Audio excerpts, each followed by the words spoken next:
तो जी नमस्कार, मेरा नाम अंकित निर्मला शर्मा है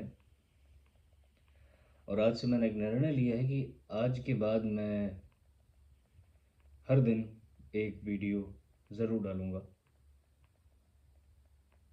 मैं बता देना चाहता हूँ कि मैं एक लेखक हूँ जो लिखता है कुछ गाने, कुछ गज़लें, कुछ कविताएँ और बहुत समय से ये कोशिश कर रहा हूँ कि कुछ ना कुछ पोस्ट करना शुरू करूँ, कुछ डालना शुरू करूँ, कुछ गाने बनाना शुरू करूँ लेकिन अ कह सकते हैं ये नहीं हो पा रहा है। तो अभी आज फरवरी 26 फरवरी 6 2026 से मैं ये निर्णय लेता हूँ कि आज के बाद चाहे जैसी भी एडिट मैं करूँ या ना करूँ, मैं कोई म्यूज़िक लगा पाऊँ या ना लगा पाऊँ, आज के बाद हर रोज़ मैं एक वीडियो ज़रूर डालूँगा। और अधिकतर अब ये गाने वाने तो बन नहीं पा रहे, पैसा तो है नहीं। तो आज के बाद सारी की सारी जो भी आपसे बातें होंगी वो सारी की सारी बातें अपनी मनःस्थिति के ऊपर होंगी। किस दिन मैं क्या फ़ील कर रहा हूँ वो सारी बातें मैं आपको बताना शुरू करूँगा। कुछ लोगों को ये कंटेंट पसंद आएगा, कुछ लोगों को नहीं आएगा, कोई दिक्कत वाली बात नहीं है। But one thing which is gonna be still and that is I am gonna post every single day, no matter what it is. तो आज की मनःस्थिति भाई साहब ये है कि जा चुकी है नौकरी,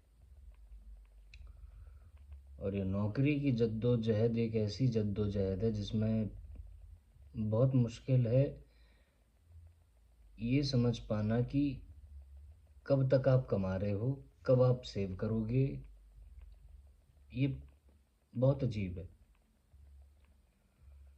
और इसमें मैंने कोशिश हमेशा यही करी है कि मैं जिस किसी भी नौकरी से मैं बता देता हूँ कि मैं एक हॉस्पिटैलिटी में काम कर रहा हूँ जिनमें होटल्स, रेस्टोरेंट्स और ये सब बातें हैं, कई तरीके के उसमें चैलेंजेस होते हैं,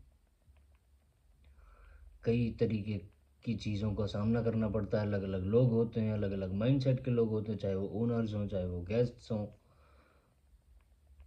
पर बात यह है कि हर बार हर बार कुछ ना कुछ ऐसा होता है जिसकी वजह से नौकरी चली जाती है। कई बार आपके कोवर्कर्स की वजह से। और हॉस्पिटैलिटी में एक जो सबसे बड़ी दिक्कत है वो है उन लोगों की जो लोग मालिक के एकदम ख़ास होते हैं। मतलब ऐसे ख़ास कि वो उनके लिए कुछ भी, मतलब उन्होंने पता नहीं किस तरीके का भरोसा जीता हुआ होता है जिसमें ज़्यादातर चीज़ें जो शामिल होती हैं वो होती हैं हाँ जी वाली।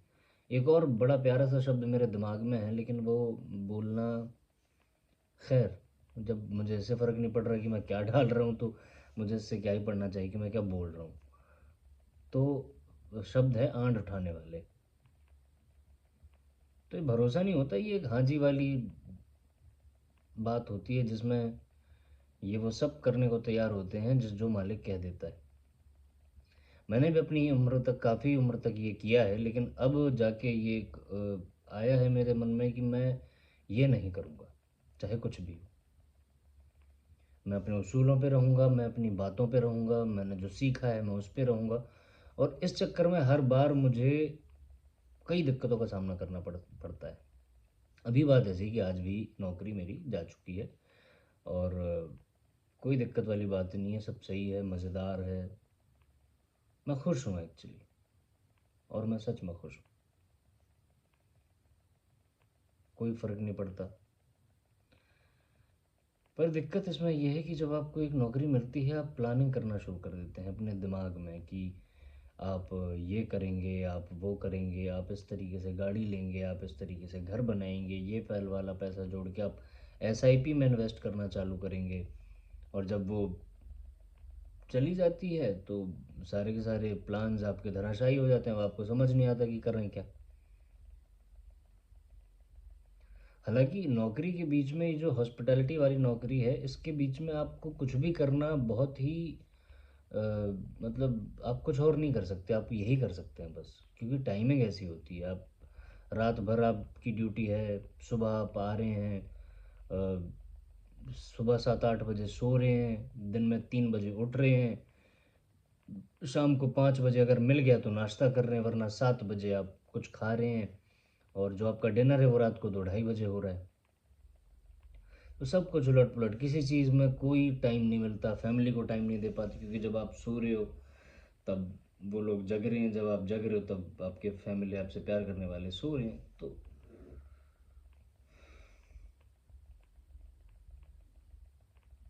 उथल पुथल तो देखो है। और इसी के साथ जब किराए के कमरे में रहा करते थे, खैर अभी भी किराए के ही कमरे में है,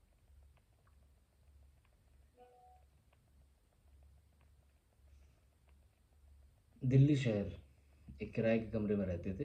छोटा सा कमरा होता था, उस कमरे में 4-5 लोग रहा करते थे। 7-8 हज़ार रुपये का किराया होता था, तो मुश्किल से 1000-1200 पड़ जाता था एक आदमी को। तो अभी जो बात है वो ऐसी है कि आज वो कमरा बड़ा याद आया, और उसी कमरे के साथ में याद आई जावेद अख्तर साहब की एक गज़ल, नज्म। मैं जब भी जिंदगी की चिलचिलाती धूप में तप कर, मैं जब भी दूसरों के और अपने झूठ से थक कर, मैं सबसे लड़के खुद से हार के जब भी उस एक कमरे में जाता था, वो हल्के और गहरे कत्थई रंगों का एक कमरा, वो बेहद मेहरबा कमरा, जो अपनी नर्म मुट्ठी में मुझे ऐसे छुपा लेता था जैसे कोई माँ, जैसे कोई माँ बच्चे को आंचल में छुपा ले, प्यार से डांटे, ये क्या आदत है, जलती दोपहर में धूप में मारे मारे फिरते हो। वो कमरा याद आता है, दबीज और खासा भारी, कुछ ज़रा मुश्किल से खुलने वाला, और वो शीशम का दरवाज़ा कि जैसे कोई अक्खड़ बाप अपने खुरदरे सीने में शफ़क़त के समंदर को छुपाए हुए, वो कुर्सी, और उसके साथ वो जुड़वा बहन उसकी, वो दोनों दोस्त थी मेरी। वो एक गुस्ताख मुहफ़्फ़ट आईना जो दिल का अच्छा था, वो बेहंगम सी अलमारी जो एक कोने में खड़ी एक बूढ़ी अन्ना की तरह आईने को तंबीह करती थी, वो एक गुलदान नन्हा सा बहुत शैतान उन दिनों पे हंसता था दरीचा, या जहनात से भरी एक मुस्कुराहट और दरीचे पर झुकी वो बेल, कोई सब्ज सरगोशी किताबें नाक में और शेल्फ पर संजीदा उस्तानी बनी बैठी, मगर सब मुंतज़िर इस बात की मैं उनसे कुछ पूछूं। सिरहाने नींद का साथी, थकन का चारागर, वो नर्म दिल तकिया, मैं जिसकी गोद में सर रख के छत को देखता था, छत की कड़ियों में न जाने कितने अफसानों की कड़ियाँ थीं, वो छोटी मेज़ पर और सामने दीवार पर आवेज़ां तस्वीरें, मुझे अपनाइयत से और यकीन से देखती थीं, मुस्कुराती थीं। उन्हें शक भी नहीं था एक दिन मैं उनको ऐसे छोड़ जाऊंगा, मैं एक दिन यूं भी जाऊंगा कि फिर वापस ना आऊंगा। मैं अब जिस घर में रहता हूँ बहुत ही खूबसूरत है, मैं अब जिस घर में रहता हूँ बहुत ही खूबसूरत है, मगर अक्सर यहाँ खामोश बैठा याद करता हूँ वो कमरा बात करता था, वो कमरा याद आता है। कभी एक दिन ये वीडियो भी याद आएगी, कैसे शुरू किया था, कहाँ से कहाँ पहुँच गए। शुरू करिए, आप भी कहीं ना कहीं से कुछ ना कुछ शुरू करिए। कुछ नहीं लगेगा, कुछ नहीं लगता है, कुछ नहीं जाता है, कुछ नहीं खोता है, सब यहीं रह जाता है। क्या मतलब, बाल झड़ गए हैं इसलिए टोपी लगाई हुई है, बाकी तो मज़ेदार। शुक्रिया।